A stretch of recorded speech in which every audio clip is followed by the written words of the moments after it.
डाकू और सुनहरी बालों वाली शहजादी। घने जंगलों के बीच में एक खंडर था जहां बरसों से एक चुड़ैल रहती थी।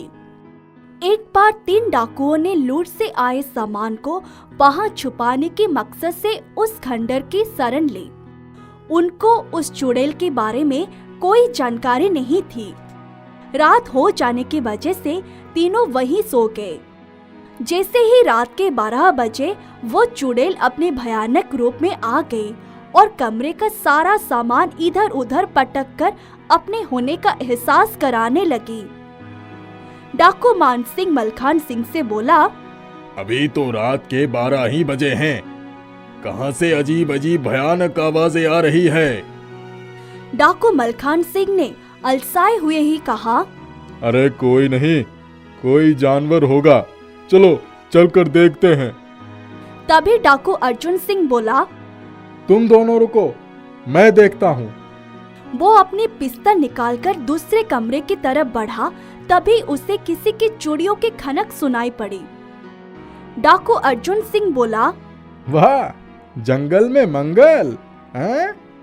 किसी लड़के के वहाँ होने के ख्याल से ही उसके दिल में खुशी के लड्डू फूटने लगते हैं।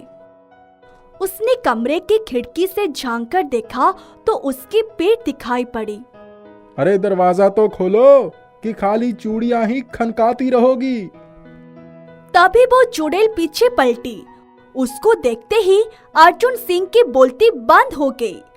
उसके मोटे मोटे होठ, उलझे बाल और लंबी नाक उसको बहुत ही भयानक बना रहे थे। वो वहां से भागने लगा। तभी चुड़ैल ने कोई मंत्र फूंका और उससे कुत्ता बनाकर उसके गले में एक लाल पट्टा डाल दिया।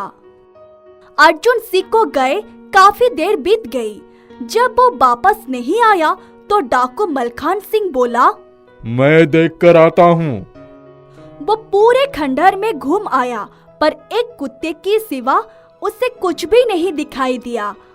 अचानक उसकी नजर खंडर के पिछले भाग में बैठी एक औरत पर पड़ी। उसने सोचा, आधी रात को वहाँ कौन हो सकता है? कहीं कोई चुड़ैल तो नहीं है? अभी वो ये सोच ही रहा था कि कुत्ता जोर जोर से भौंकने लगा। डाकू होते हुए भी वो थोड़ी देर के लिए सहम गया। जैसे ही कुत्ते के नजदीक आया, कुत्ता उछल उछल कर जैसे उसे कुछ कहना चाहता था। उसने कुत्ता का पटा खोल दिया और तभी एक आश्चर्यजनक घटना हुई। वो कुत्ता अर्जुन सिंह के असली रूप में आ गया और बोला, भागो रे, ये चुड़ैल हम सबको जानवरों में बदल देगी, भागो। मलखान उसको कुत्ते के रूप में देख ही चुका था। उन सब ने अपना सारा सामान उठाया और अपने अपने घोड़ों पर सवार होकर भाग निकले। तीनों बहुत तेजी से घोड़ों को दौड़ा रहे थे। तब तक अचानक बारिश शुरू हो गई और तेज हवाएं चलने लगी। रात का समय था, सामने कुछ भी दिखाई नहीं पड़ रहा था। मानसिंह ने कहा, भाई, एक तरफ ये चुड़ैल और दूसरी तरफ ये तूफान, अजीब मुसीबत में फंस गए हैं। थोड़ी दूर चलने के बाद ही तूफान रुक गया और आसमान में चांद दिखाई पड़ने लगा। अचानक मलखान सिंह का घोड़ा जोर से हिनहिनाने और उछलने लगा। सबने देखा, सामने वो चुड़ैल एक पेड़ के नीचे अपने भयानक रूप में खड़ी है।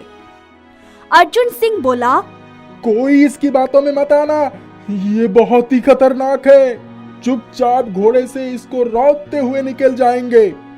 मानसिंह ने कहा, अरे ये तो हवा से भी तेज गति से चल रही है। चलो एक कोशिश ये भी करके देख लेते हैं। मलखान, जरा माचिस देना तो। मलखान सिंह ने माचिस निकाली और अर्जुन सिंह ने अपने सिर पर बंधी पगड़ी में आग लगाकर उस चुड़ैल के ऊपर फेंक दिया। चुड़ैल उस आग को देखते ही चिल्लाई, मुझे बचाओ, मुझे बचाओ, ये आग बुझा दो।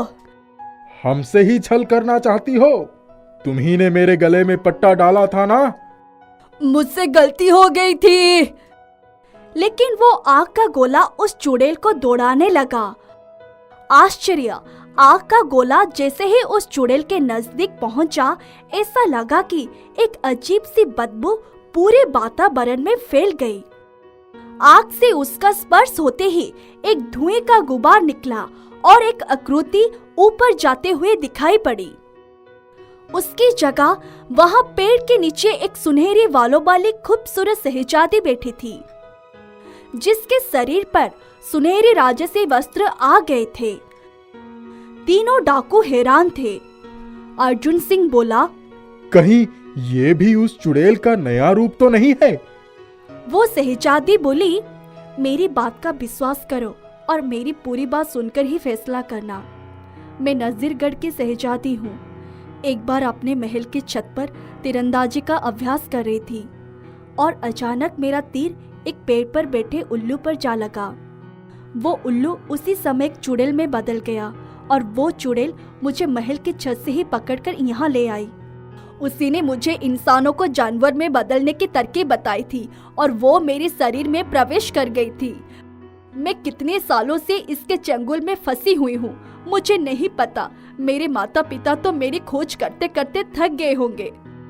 इस आग के गोले की वजह से उस चुड़ैल ने मेरा शरीर छोड़ दिया है। आप लोग मुझे मेरे माता पिता के पास पहुंचा दीजिए। मेरे पिता आपका बहुत सारा पुरस्कार भी देंगे। डाकुओं को उसके बात पर विश्वास हो गया। मलखान सिंह ने तुरंत उसे सहारा देकर अपने घोड़े पर बैठा लिया। दूसरे दिन जब वे लोग नजीरगढ़ पहुंचे तो उनका भव्य स्वागत हुआ। बादशाह और बेगम ने अपनी शहजादी को देखते ही गले से लगा लिया। बादशाह ने उन डाकुओं की असलियत जानकर उनसे कहा, अब तुम तीनों लोगों को कहीं जाने की जरूरत नहीं है। डाकुओं ने एक दूसरे की तरफ देखा और बादशाह का शुक्रिया अदा किया। सब खुशी खुशी रहने लगे।